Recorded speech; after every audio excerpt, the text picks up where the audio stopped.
بسم اللہ الرحمن الرحیم۔ السلام علیکم ورحمۃ اللہ وبرکاتہ۔ میں ہوں محمد صادق شاہ اور آپ دیکھ رہے ہیں صادق ٹی وی یوٹیوب چینل۔ آج بات کرتے ہیں اعتکاف کی فضیلت کی۔ اعتکاف ان عبادات میں سے ہے جو پچھلے انبیاء کرام علیہم الصلاۃ والسلام کے زمانے سے چلی آ رہی ہے، اور اللہ تعالیٰ نے قرآن مجید میں بھی ان کا ذکر فرمایا ہے۔ اللہ سبحانہ و تعالیٰ نے اپنے خلیل حضرت ابراہیم علیہ الصلاۃ والسلام اور حضرت اسماعیل علیہ الصلاۃ والسلام کو بیت اللہ کی تعمیر کے بعد طواف کرنے والے، اعتکاف کرنے والے اور نماز ادا کرنے والوں کے لیے اسے بیت اللہ پاک صاف رکھنے کا حکم دیا۔ گویا طواف اور نماز کی طرح اعتکاف بھی اللہ تعالیٰ کی قرب کا خاص ذریعہ ہے کہ اللہ رب العزت اپنے دو برگزیدہ پیغمبروں کو معتکفین کی خدمت اور ان کے اعزاز میں مسجد حرام کی صفائی اور خدمت کا حکم ارشاد فرما رہے ہیں۔ اور رمضان کے اخیر عشرہ میں اعتکاف کا کرنا نبی کریم صلی اللہ علیہ وسلم کی مستقل سنت ہے، اور اس کی فضیلت اس سے زیادہ کیا ہوگی کہ نبی کریم صلی اللہ علیہ وسلم ہمیشہ اس کا اہتمام فرماتے تھے۔ امام زہری رحمۃ اللہ علیہ فرماتے ہیں کہ لوگوں پر تعجب ہے کہ انہوں نے اعتکاف کی سنت کو چھوڑ رکھا ہے، حالانکہ رسول اللہ صلی اللہ علیہ وسلم بعض امور کو انجام دیتے تھے اور ان کو ترک بھی کرتے تھے، چھوڑ بھی دیتے تھے، اور جب سے ہجرت کر کے مدینہ منورہ تشریف لائے اس وقت سے لے کر وفات تک بلا ناغہ آپ صلی اللہ علیہ وسلم اعتکاف کرتے رہے، کبھی ترک نہیں کیا، اور اگر ایک سال اعتکاف نہ کر سکے تو اگلے سال 20 دن کا اعتکاف فرمایا۔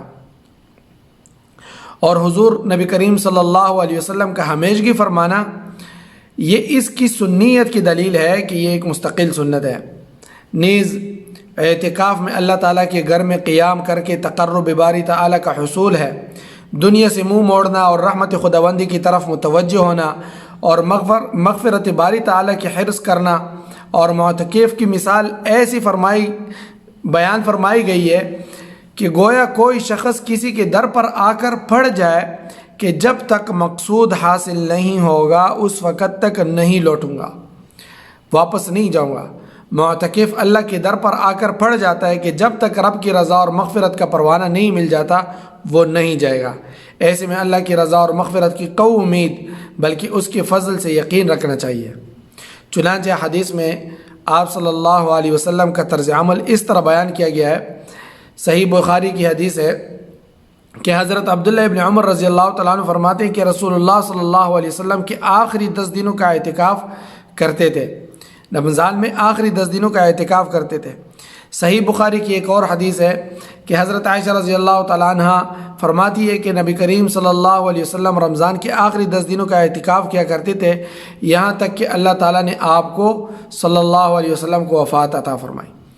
ایسی ایک اور حدیث ہے کہ حضرت ابو ہریرہ رضی اللہ تعالیٰ عنہ فرماتے ہیں کہ رسول اللہ صلی اللہ علیہ وسلم ہر رمضان میں 10 دن اعتکاف کرتے تھے، لیکن جو آپ کی وفات کا سال تھا تو آپ نے 20 دن اعتکاف فرمایا۔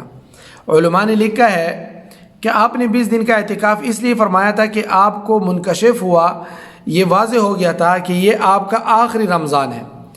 آپ نے چاہا کہ اعمال خیر میں کثرت کی جائے تاکہ امت کو عمل خیر میں جد و جہد کرنا ظاہر ہو جائے، معلوم ہو جائے۔ اور بعض نے کہا کہ یہ 20 دن اعتکاف اس لیے تھا کہ آپ نے اس سے پہلے سال رمضان میں سفر ہو جانے کی بنا پر اعتکاف نہیں کیا تھا، اس لیے پچھلے سال اعتکاف نہ کر سکنے کی تلافی کرنے کے لیے اور اس کو قضا کرنے کے لیے اس سال 20 دن کا اعتکاف فرمایا۔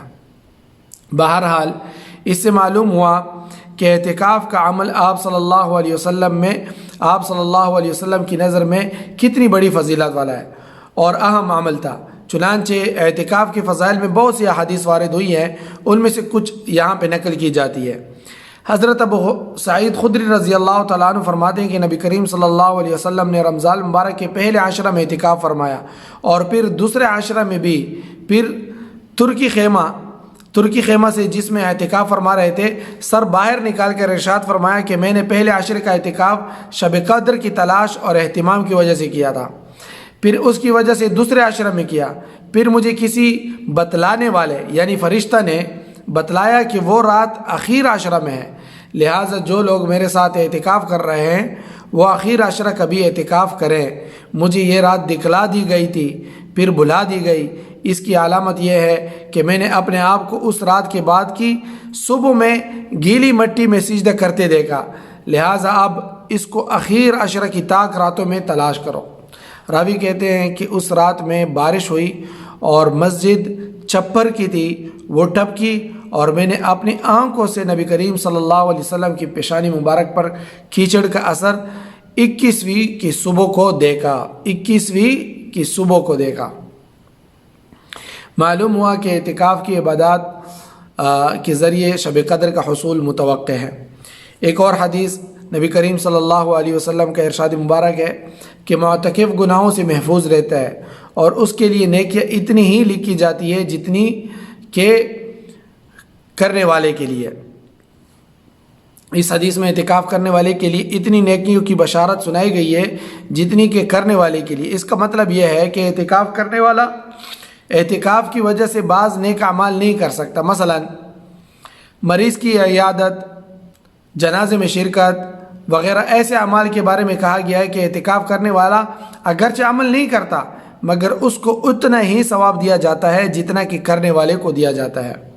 ایک اور حدیث حضرت ابن عباس رضی اللہ تعالیٰ عنہ حضور صلی اللہ علیہ وسلم کا ارشاد نقل کرتے ہیں کہ جو شخص اپنے بھائی کی کسی کام میں چلے اور کوشش کرے اس کے لیے 10 برس کے اعتکاف سے افضل ہے، اور جو شخص ایک دن کا اعتکاف بھی اللہ کی رضا کے واسطے کرتا ہے تو حق تعالی شان اس کے اور جہنم کے درمیان 3 خندق کے آڑ فرما دیتے ہیں جن کی مسافت آسمان اور زمین کی مسافت سے بھی زیادہ چوڑی ہے۔